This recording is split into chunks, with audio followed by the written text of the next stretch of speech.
அஸ்ஸலாமு அலைக்கும் வரஹ்மத்துல்லாஹி வபரகாத்துஹு. மீம் சம்பந்தமான சட்டங்கள் பார்த்தோம். ஃபர்ஸ்ட் இதுகாம் ஷஃபவி பார்த்தாச்சு. இரண்டாவது இஹ்ஃபா ஷஃபவி, அதாவது சுக்குன் பச்ச மீமுக்கு பின்னால பா வந்துச்சுன்னா இந்த சட்டத்துடைய பெயர் என்ன, இதை நம்ம எப்படி உச்சரிக்கணும் அப்படிங்கிற பாடம் தான் இது. சரியா?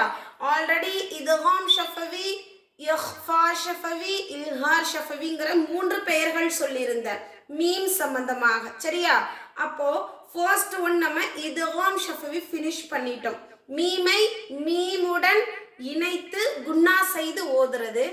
அடுத்து இஹ்ஃபா ஷஃபவி. பாருங்களேன், இங்க பாருங்க, உங்களுக்கு ஒரு உதாரணம் கொடுத்திருக்கிறாங்க. ரப்பஹும் பிஹிம் குந்தும் பிஹி. என்ன செய்யறோம் நம்ம இங்க? நல்லா என்ன செய்யறோம்? குன்னா செய்து ஓதுறோம். எதை குன்னா செய்யறோம்? மீமை மட்டும்தான் நம்ம குன்னா செஞ்சு ஓதுறோம். இதோடைய பாயிண்ட்ஸ் நோட்ஸ் எடுத்துக்கோங்க. இஹ்ஃபா ஷஃபவி என்றால் என்ன? சுக்குன் பெற்ற மீமுக்கு பின்னால பா வந்துச்சினால் இல்ல வந்தால் சுக்குன் பெற்ற மீமை குன்னா செய்து ஓத வேண்டும். என்ன செய்யணும்? குன்னா செய்து ஓத வேண்டும். ரப்பஹும் பிஹிம். ஓதியாச்சா? இவ்வளவுதான் சட்டம். இந்த பாயிண்ட்ஸ் இவ்வளவுதான். ரொம்ப ஈஸியான சட்டம் தான். இதை எப்படி நம்ம சட்டம் சொல்லும் முறை? சுக்குன் பெற்ற மீமுக்கு பின்னால இஹ்ஃபா ஷஃபவி உடைய சட்டம் வந்திருக்கு. சுக்குன் பெற்ற மீமை குன்னா செஞ்சு ஓதணும். இப்படியும் சொல்லலாம். அல்லது மீமே சாக்கின் சட்டம், அதாவது சுக்குனுக்கு மேல வேற ஏதோ அங்க இருக்காது. ஓகேவா? இப்ப எப்படி நம்ம பாவுக்கு மேல 2 கொடுத்துருக்காங்க, ஷத்து பிளஸ் ஜபர். அந்த மாதிரி என்ன செய்ய மாட்டாங்க, சுக்குனுக்கு மேல எக்ஸ்ட்ரா எந்த ஒரு லெட்டர்ஸும் வராது.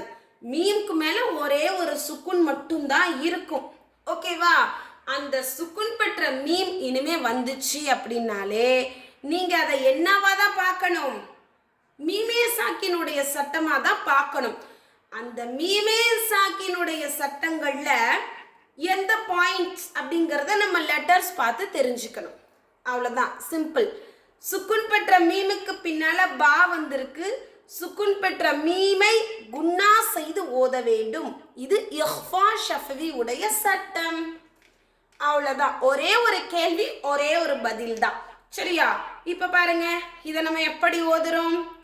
குந்தும் பிஹி. அவ்வளவுதான். இந்த பயிற்சி பாடத்தையும் நீங்க புரிஞ்சதை நோட்ல எழுதிட்டு இந்த 2 உதாரணத்தை மட்டும் நீங்க பிரிண்ட் அவுட் எடுத்து ஒட்டிக்கோங்க. இது 2ஐயும் படிச்சு காட்டணும். பிளஸ் சட்டமும் எக்ஸ்பிளைன் பண்ணிடுங்க. அதுக்கு பிறகு இந்த குந்தும் பிஹின்னு இருக்கு இல்லையா, இதுக்கு முழுமையா சட்டம் சொல்லி வீடியோ பாடம் இருக்கணும். இவ்வளவுதான் இஹ்ஃபா ஷஃபவி. அடுத்து நம்ம இல்ஹார் ஷஃபவி பார்ப்போமா? பாருங்க, ரொம்ப ஈஸிங்கிறதுனால இதை ஒரே வீடியோவா நான் கன்வெர்ட் பண்ணிட்டேன். பாருங்களேன்,